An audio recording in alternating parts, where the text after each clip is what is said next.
Halo, salam alumni Indonesian Hypnosis Center. Kali ini kita kembali melakukan vlog tentang sukses story alumni Indonesian Hypnosis Center. Sebelumnya sudah ada beberapa alumni dan kali ini saya berhadapan dengan seorang master hipnosis. Nanti kita akan lanjutkan apa sih pengalaman beliau. Dan mungkin yang belum kenal, saya Yusdila Setianto sebagai salah satu trainer di IHC. Kali ini mau eksplorasi, mau ngobrol-ngobrol sama master yang sudah berhasil. Nah, kita ngobrol biasa aja ya, master. Tadi sebelumnya, silakan. Nanti ini kita akan posting di grup Indonesia Hypnosis Center agar alumni pada semangat. Nah, kita mulai dulu, master. Boleh memperkenalkan diri dulu, siapa sih orang di depan saya ini, master? Silakan. Baik, terima kasih. Sebelumnya saya ucapkan terima kasih kepada Master Rizky, sekaligus beliau adalah mentor saya. Ya.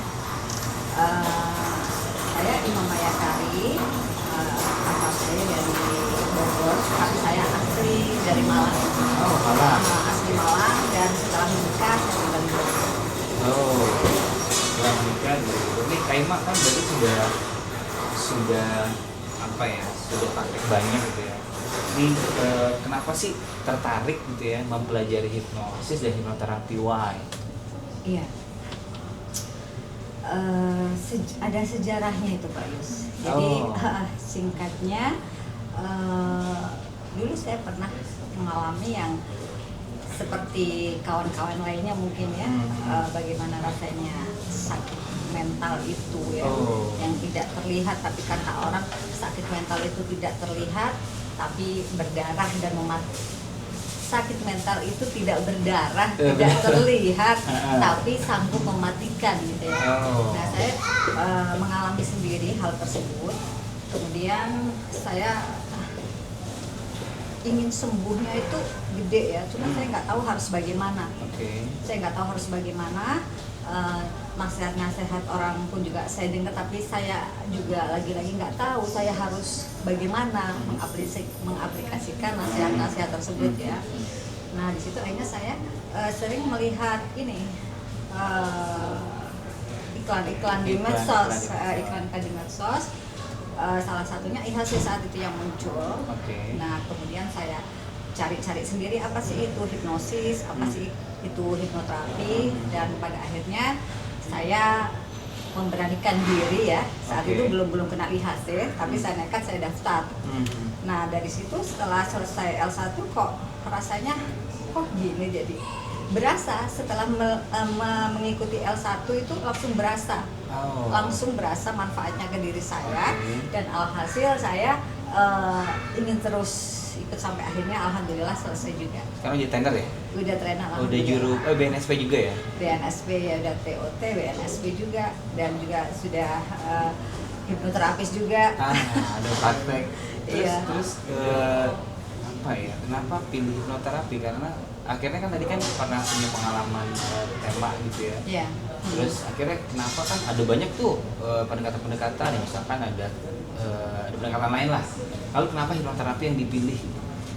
Iya, lagi-lagi itu bercermin pada diri saya sendiri. Karena saya dulu begitu dalam tanda kutip menderitanya orang yang mengalami sakit mental seperti itu ya. Nah, dari situ saya bertekad, saya aja merasa nggak mudah untuk bangkit gitu loh. Untuk bangkit itu nggak mudah. Artinya banyak orang-orang yang seperti saya di luar sana yang memang perlu kita bantu gitu. Itu yang mendasari saya ingin menjadi hipnoterapis. Iya, karena saya berkaca sama diri saya saat itu gitu. Terus kalau menurut Master Ima gitu ya, kenapa seseorang perlu tahu atau perlu mempelajari hipnoterapi?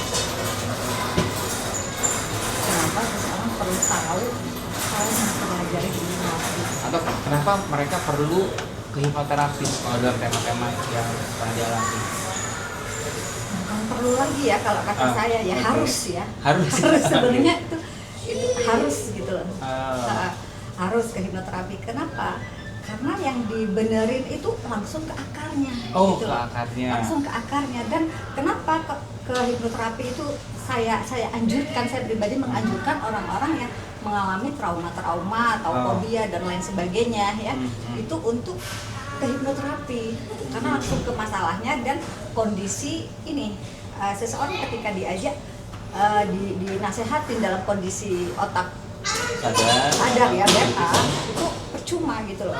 Dia masuk telinga kanan, keluar telinga kiri. Tapi ketika seseorang bisa dibawa ke dalam kondisi otak yang sangat rileks, otak theta, gelombang otak theta, itu dalam penelitian pun, ini bukan kata saya ya, bukan pendapat saya, dalam penelitian pun itu mampu dan sanggup untuk menerima sugesti-sugesti yang dia butuhkan. Lebih cepat gitu. Lebih cepat, iya.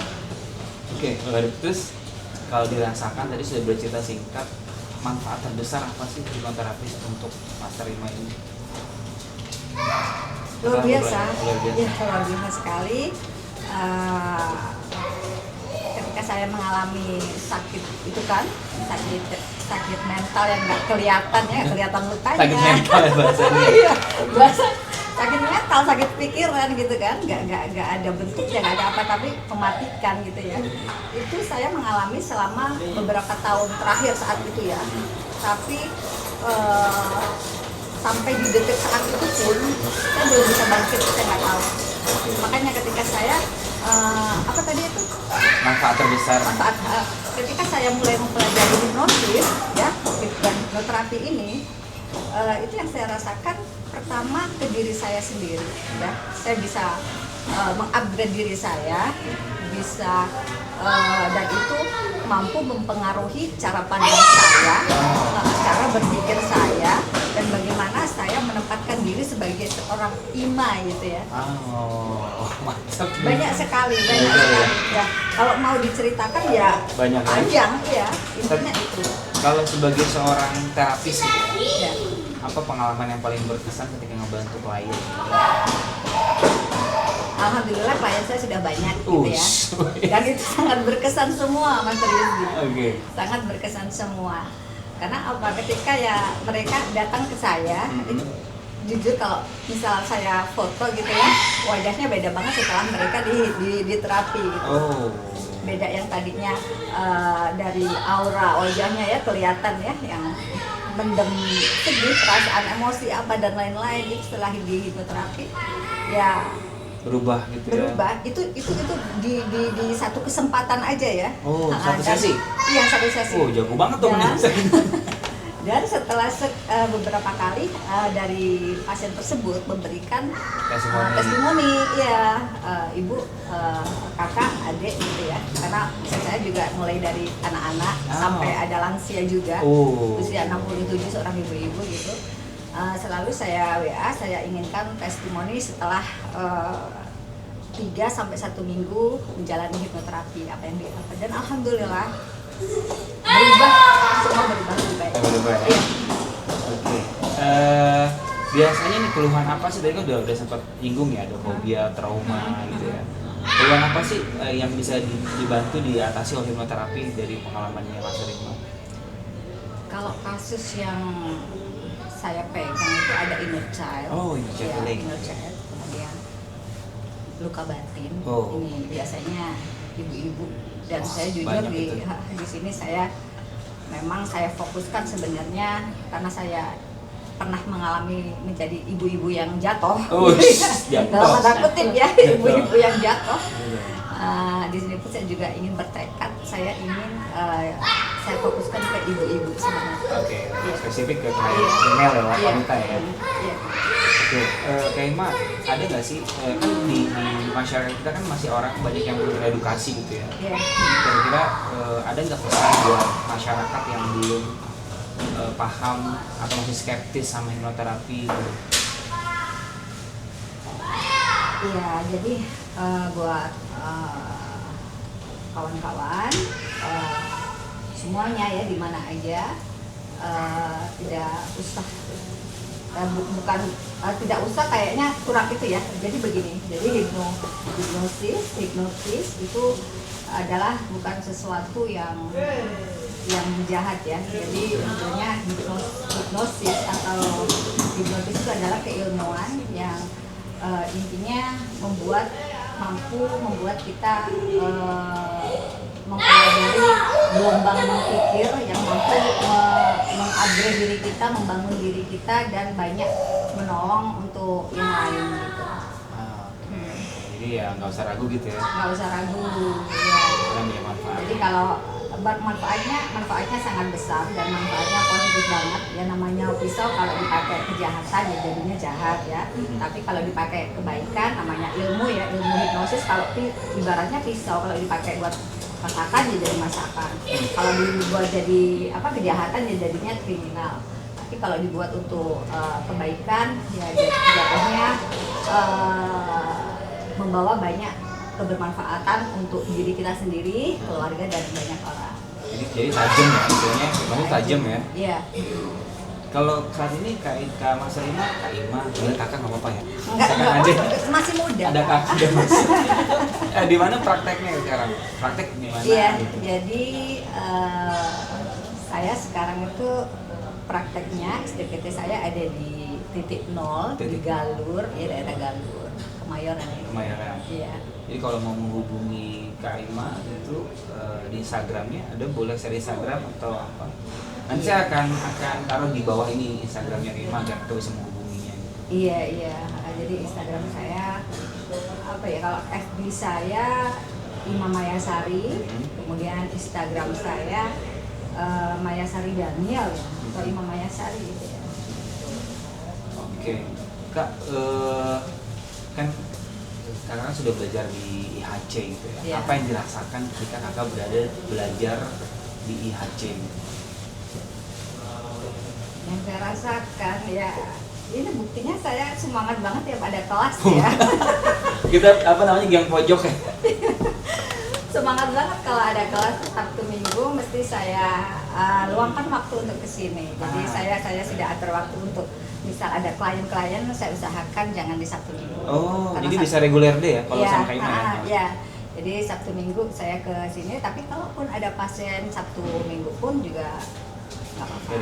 Tapi karena IHC gimana ya, itu udah rumah kedua buat saya. Rumah kedua gitu ya. Rumah kedua, jadi komunitasnya sangat positif. Kemudian banyak teman-teman juga yang saling support, saling membantu, saling membangun gitu kan. Oke, Kak Ima, kan kita memang dibuatnya vlog mini ini adalah untuk memberikan motivasi gitu buat alumni IHC gitu ya. Kalau Kak Ima kan yang sudah berjalan panjang gitu ya. Kira-kira ada nggak sih pesan yang ingin disampaikan sama alumni IHC secara khusus agar mereka semangat belajar sampai nanti seperti jadi master sama Kak Ima ini? Baik, buat kawan-kawan pembelajar IHC semuanya, karena hipnosis ini adalah ilmu praktek ya. Jadi jangan sampai saya belajar ini saya gimana nggak bisa, buktinya saya nggak bisa menghipnotis, karena ini adalah praktek. Maka sering-sering riset di kelas juga yang diadakan biasanya di 15 kota ya di Indonesia ya. Sering-sering riset, sering-sering praktek, dan belajar terus belajar bersama IHC tentunya. Iya. Baik, Kak Ima, ini sebagai penutup, adakah sesuatu yang disampaikan terkait semangatnya Kak Ima gitu dengan hipnosis buat masyarakat umum, buat alumni IHC gitu? Baik, banyak orang yang ingin berubah ya. Banyak orang yang ingin nggak puas, maunya kita itu mereka berubah, maunya kita dunia berubah. Tapi kawan-kawan, kalau ini dunia berubah, ini dunia mencintai kita, cintai dulu diri kita, rubah dulu diri kita, maka dunia pun akan berubah dan dunia juga akan mencintai kita. Jadi semua berawal dari diri sendiri. Wah, keren banget. Oke. Makasih Kak Ima nih mau diwawancara, karena saya izin posting di grup, saya share seperti biasa. Mungkin itu alumni IHC dan masyarakat umum, terima kasih. Saya Yusila Subianto. Sekali lagi Kak Ima, terima kasih banyak. Sukses selalu ya dengan apa yang diimpikan. Ini guru saya. Terima kasih, dari saya sekian, sampai jumpa lagi. Bye. Wassalamualaikum warahmatullahi wabarakatuh. Waalaikumsalam warahmatullahi wabarakatuh. Lucu.